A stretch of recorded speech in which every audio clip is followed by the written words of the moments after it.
Ragnar Lothbrok. Ragnar Lothbrok is one of the most contested figures in Viking history, and historians still cannot agree on whether he was a single man or several chieftains collapsed into one name.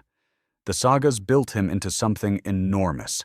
A raider, a king, a man whose reputation crossed the North Sea before his ships did. What the sagas also agree on is that he died badly. Around 865 AD, Ragnar launched a raid on Northumbria with a fleet too small for the ambition behind it.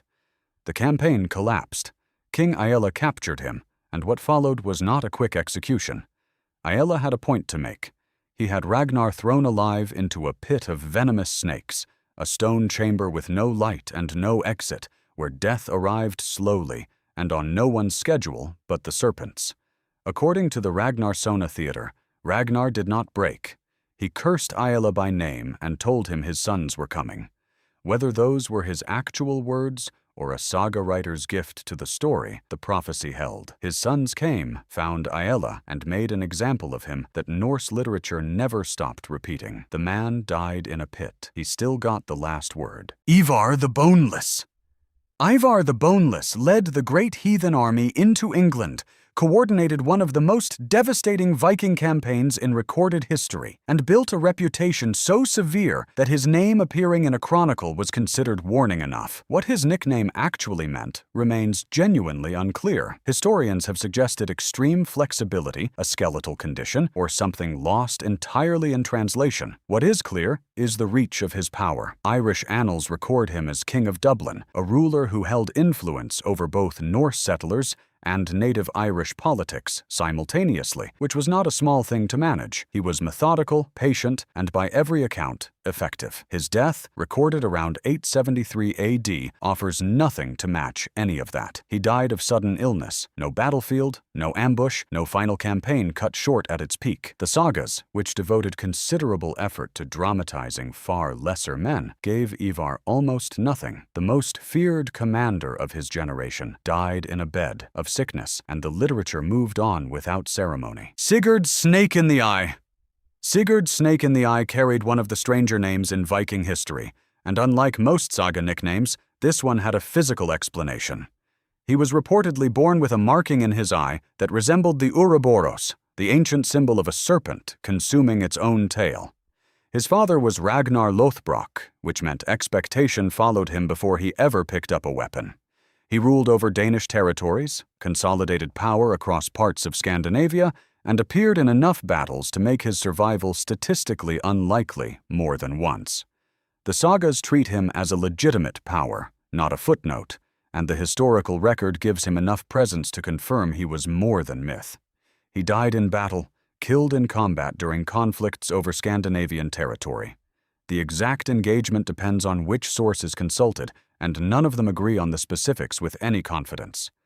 For a man born with what his contemporaries read as a divine marking, the ending was abrupt and without spectacle. The sagas recorded his death the same way they recorded most deaths of men who were neither saints nor monsters, quickly and without sentiment. Sweyn Forkbeard. Sweyn Forkbeard drove his own father Harald Bluetooth out of Denmark, seized the throne, and spent the following decades making himself one of the most formidable rulers in northern Europe. He conquered England so completely that King Ethelred fled the country without mounting a serious defense, making Sweyn the first Viking king to hold the English crown. He held it for 5 weeks. On February 3rd, 1014, Sweyn died at Gainsborough in Lincolnshire. The cause is listed as sudden illness in most sources, though some accounts from the period described a fall from his horse, and at least one claimed he was struck down by the ghost of St. Edmund, the English king he had reportedly ordered tortured years earlier.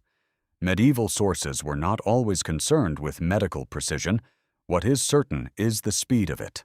A man who had dismantled the English kingdom in a single campaign, who had outmaneuvered every opponent placed in front of him for 2 decades, was gone within a day of falling ill. His son Nut inherited the claim. Sweyn had spent his life building an empire and died before he could sit in it long enough to call it his own. Olaf Haraldsson. Olaf Haraldsson converted Norway to Christianity with a combination of genuine conviction and a degree of coercion that his admirers preferred not to dwell on. He was exiled by a coalition of Norwegian chieftains who found a foreign ruler easier to tolerate than a domestic one with strong opinions about religion. In 1030 AD, he came back. He crossed into Norway with a modest force, knowing the numbers were against him, and met the opposing army at the Battle of Stiklestad on July 29th. The coalition that had removed him had not become smaller in his absence. According to Snorri Sturluson's Heimskringla, written roughly 2 centuries after the fact, Olaf was struck by 3 weapons almost simultaneously: a spear, a sword, and an axe. The detail has the quality of something shaped by later telling, 3 wounds arranged too neatly to feel accidental. He was canonized 1 year after his death. Nidaros Cathedral was built over his tomb and became one of the great pilgrimage sites of medieval Europe. Norway's patron saint was killed by Norwegians, outnumbered on his own soil, fighting to reclaim a kingdom that had already decided it did not want him back. Harald Hardrada. Harald Hardrada had served as a Varangian guard for the Byzantine emperor, fought across Russia, the Mediterranean, and North Africa, survived enough campaigns to fill several lifetimes, and eventually became King of Norway. By 1066, he was in his 50s, and still convinced he had a legitimate claim to the English throne. He landed in northern England with a fleet of around 300 ships, defeated the English forces at the Battle of Fulford Gate, and made camp at Stamford Bridge, apparently satisfied that the hard part was finished.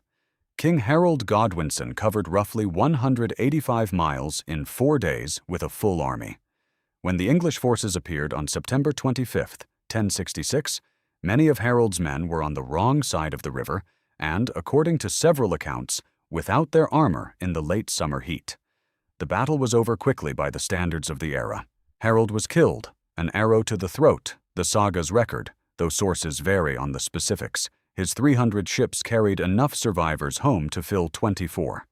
For a man whose biography reads like 4 lifetimes of war compressed into 1, the end came on an ordinary afternoon, on flat English ground, because he did not expect anyone to move that fast. Eric Bloodaxe. Eric Bloodaxe secured the Norwegian throne by killing several of his own brothers, a method that was efficient, if not particularly subtle. His father was Harold Fairhair, which gave him a legitimate claim, but his wife Gunhild had a reputation for darker methods, and the combination made Eric's court a place few people trusted. His surviving brother Hakon the Good removed him from power without excessive difficulty, and Eric eventually established himself as King of Northumbria, ruling from York in 2 separate stints. It was a significant position for an exile. It was also a borrowed position, dependent on political arrangements that could be withdrawn. In 954 AD, at the Battle of Stainmore, fought across the bleak moorland on what is now the border between Cumbria and County Durham, Eric was killed. The sources attribute his death to treachery rather than straightforward combat. A man named Maccus, operating under the influence of Earl Oswulf of Bamberg, is identified in several accounts as the architect of the ambush. Eric had murdered his brothers to reach a throne and was removed from a lesser one by someone who simply arranged to have him killed on a cold northern pass. The method he used to rise was the same method used to finish him. Knut the Great. Knut the Great controlled England, Denmark, Norway, and parts of Sweden at the height of his power, a North Sea empire assembled without losing a single major engagement. The story most people know about him involves the tide, and most people misunderstand it. He commanded the waves to stop not because he believed he could do it, but specifically to prove to his court that he could not. It was a demonstration against flattery, not a display of delusion. He died at Shaftesbury on November 12, 1035, of illness. The exact cause remains uncertain, though kidney disease appears in several assessments. He was somewhere between 37 and 40 years old. For a man who had held 4 kingdoms simultaneously, the aftermath was immediate and total. His sons inherited the empire and destroyed each other within a few years. Everything he had spent his life assembling was gone before the decade was out. He was buried at Winchester Cathedral. The North Sea Empire did not outlast him by long enough to matter, and the man who had demonstrated to his own court that power has limits